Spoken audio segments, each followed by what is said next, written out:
आज हमारे मुख्यमंत्री श्री नायब सिंह सैनी इन्होंने अपना नामांकन नाडवा विधानसभा क्षेत्र से भरा है। आज ही बाकी जो बचे हुए सभी प्रत्याशियों की सूचना आप लोगों को मिल जाएगी।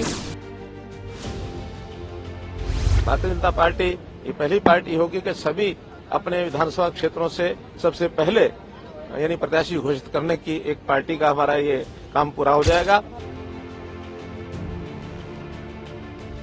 देखिए मित्रों, जैसा हमको पता है कि 5 तारीख से नामांकन शुरू हुए हैं, 5, 6, 7 और फिर आज 9 और 10।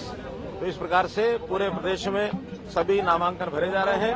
और आज ये प्रसन्नता का विषय हमारे लिए कि आज हमारे मुख्यमंत्री श्री नायब सिंह सैनी इन्होंने अपना नामांकन नाडवा विधानसभा क्षेत्र से भरा है। और आज और भी स्थानों पर इस प्रकार के जो नामांकन पत्र भरे जा रहे हैं, 12 तारीख तक सब नामांकन पत्र भरे जाएंगे। अभी हमारे 67 प्रत्याशियों की सूची ये घोषित हुई है और मुझे लगता है कि आज ही बाकी जो बचे हुए सभी प्रत्याशियों की सूचना आप लोगों को मिल जाएगी। और भारतीय जनता पार्टी ये पहली पार्टी होगी कि सभी अपने विधानसभा क्षेत्रों से सबसे पहले यानी प्रत्याशी घोषित करने की एक पार्टी का हमारा ये काम पूरा हो जाएगा। और मैं इसमें एक विश्वास दिलाता हूं अपने जनता को, हरियाणा के मतदाताओं को, कि निश्चित रूप से हरियाणा में तीसरी बार भारतीय जनता पार्टी की सरकार हमारे मुख्यमंत्री श्री नायब सिंह सैनी जी के नेतृत्व में ये बनने वाली है। और इसका विशेष तौर पर मैं इसलिए कहूंगा कि कांग्रेस हार की तरफ बढ़ रही है, क्योंकि जिस प्रकार के उनके यहाँ स्वर निकल रहे हैं कि इसके गठबंधन करो, उससे गठबंधन करो, और जिनसे वो गठबंधन का हाथ आगे बढ़ाते हैं वो उनको नकार करके पीछे कर देते हैं और उनका गठबंधन हो भी नहीं पा रहा है। तो एक हार की तरफ बढ़ने के संकेत उनके मिल रहे हैं।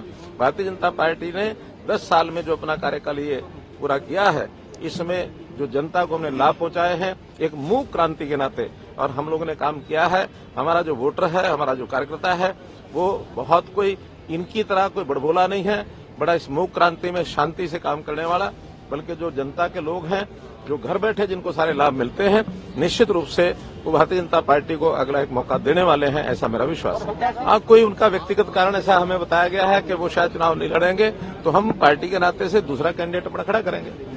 मैंने आपको बता दिया कि माहौल पूरे प्रदेश में ऐसा बना है कि हरियाणा में तीसरी बार भारतीय जनता पार्टी की सरकार बनाने के लिए यहाँ के मतदाताओं ने अपना मन बना लिया है। अब चूंकि चुनाव की प्रक्रिया तो ये आखिर पूरी करनी है, इस पूरी करने में निश्चित रूप से मेरा विश्वास है कि भारतीय जनता पार्टी की तीसरी बार श्री नायब सिंह सैनी जी के नेतृत्व में सरकार बनेगी। ऐसा कि इनके यहाँ पार्टियों का सिस्टम तो है नहीं, व्यक्तियों का सिस्टम है।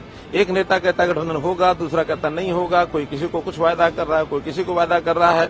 और इनके वायदे करने में इनके पास देने के लिए तो कुछ है नहीं, दुकानें खाली पड़ी हैं। तो खाली दुकान में जब सौदा नहीं होता और बदले में पैसे वगैरह इकट्ठे कर लें तो उनका दिवालिया तो पिटना ही है। देखिए, क्लेम करने के लिए कोई कर सकता है। मैंने तो 2014 में ये कहा था कि हमारे 90 के 90 प्रत्याशी भी क्लेम करें अपने क्षेत्र के अंदर जाके मुख्यमंत्री बनना है। और इस कारण से अगर कोई वोट ज्यादा मिलते हैं तो हमारे विधायकों की संख्या बढ़ेगी। हम तय कर लेते हैं कि किसको मुख्यमंत्री बनना है। खुले मंच पर हमारे होम मिनिस्टर साहब ने ये घोषणा कर दी है कि अगला जो चुनाव हमारा ये है, ये हम हमारे जो वर्तमान मुख्यमंत्री हैं श्री नायब सिंह सैनी जी के नेतृत्व में ही लड़ेंगे। यही हमारे अगले मुख्यमंत्री होंगे। देखिए, पहली बात तो ये है कि ये जो माहौल होता है लोकतंत्र में, ये कई बार तो कई जगह पर स्वाभाविक होता है। अच्छे कार्यकर्ता एक से ज्यादा भी टिकट के क्लेमेंट होते हैं। सबको इच्छा होती है कि मुझे टिकट मिले, और मानो एक को मिलनी है बाकी नहीं मिलती है तो थोड़ा रोष होता है। और ये आज नहीं, हर चुनाव में होता है। लेकिन मुझे इतना पता है कि हम भारतीय जनता पार्टी के लोग अपने अनुशासन के नाते अपने कार्यकर्ताओं पर भरोसा करते हैं। काफी लोगों ने हमने उनको मना लिया है, और जो बचे हैं इन 2 दिन में 3 दिन में सबसे बात हो जाएगी। फिर भी इक्का दुक्का अगर कोई इस प्रकार का है कि जो इंडिपेंडेंट लड़ता है या कहीं दूसरी पार्टी में जाता है, दूसरी पार्टियों से तो बहुत हमारे पास भी आए हैं।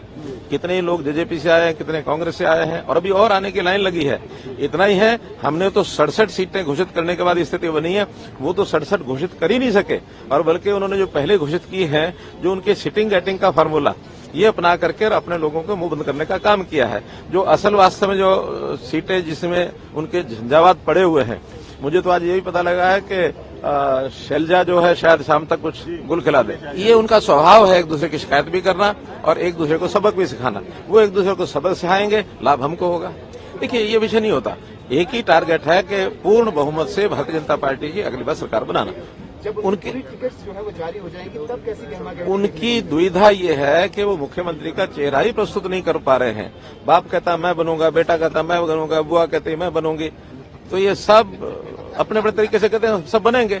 अब कैसे बनेंगे और क्या द्वंद मचेगा, ये अनुमान आप भी लगा सकते हैं, मैं भी लगा सकता हूं। देखिए, लाडवा की जनता का आज भरपूर आशीर्वाद मिला है और ये ऐतिहासिक नॉमिनेशन का कार्यक्रम था कि पूरा का पूरा लाडवा आज सड़कों के ऊपर था। आप लोगों ने देखा है, अपने बेटे भाई को आशीर्वाद देने के लिए आज पूरा लाडवा सड़कों पे आया है।